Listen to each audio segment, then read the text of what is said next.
মল্লিকা বনে যখন প্রথম পড়েছে কলি তোমার লাগিয়া, তখনই বন্ধু বেঁধেছিল অঞ্জলি। শীতের কঠোর কামড় কাটিয়ে জীবন যখন এগিয়ে চলে গ্রীষ্মের দাবদাহের দিকে, মাঝে তখন মনোরম এক ক্ষুদ্র প্রশান্তি বসন্ত। ক্লান্ত যখন আম্রপদের কলি মাধবে ধরিল ভূমিতলে অবসান, সৌরভ ধ্বনি তখন তুমি শান মঞ্জরি বসন্তে করধূম। আজকে এই বসন্ত উৎসব রং মিলাপটিতে আপনাদের সবাইকে স্বাগত। সকলের তরফ থেকে আমাদের প্রিয় স্যার ম্যামদের অসংখ্য ধন্যবাদ আজকের এই স্বল্প পরিসর ঋতুরাজ কেন্দ্রিক আলাপচারিতায় তাদের মূল্যবান সময় আমাদের সাথে ভাগ করে নেওয়ার জন্য। চেষ্টা রইল কোষপদে সিন্ধু দর্শনের ন্যায় এই অনুষ্ঠানের মাধ্যমে বসন্তের রূপ, রস, গন্ধ, স্পর্শকে আপনাদের সামনে তুলে ধরা।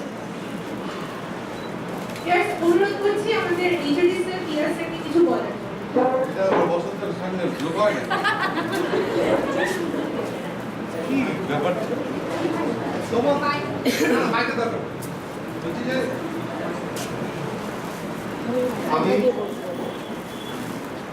আমাদের ছাত্রছাত্রী যারা এটা আয়োজন করেছে তাদের প্রত্যেককেই প্রথমেই আমার আন্তরিক শুভেচ্ছা জানাই এবং তার সঙ্গে আমাদের শিক্ষক শিক্ষিকা বন্ধুরা যারা রয়েছেন তাদের থাকার জন্যও আমি ধন্যবাদ জানাচ্ছি। আমাদের গত বছর থেকে আমাদের এই বসন্ত উৎসব পালন করার একটা যে আরম্ভ হয়েছে, আমাদের যারা আরম্ভ করেছিল তাদের যে প্রতিষ্ঠা ছিল সেটা যে পরবর্তী ছেলেমেয়েরা এটাকে নিয়ে এগিয়ে নিয়ে যাচ্ছে তাদেরও আমার আন্তরিক ভালোবাসা রয়েছে।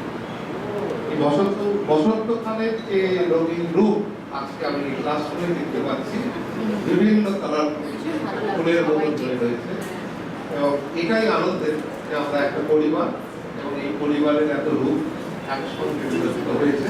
সেই জন্য প্রত্যেকটি আমার ভালোবাসা। আজকে এই অনুষ্ঠান ভালো হবে, সুন্দর হবে এই আশা রেখে আমি ভালো করছি।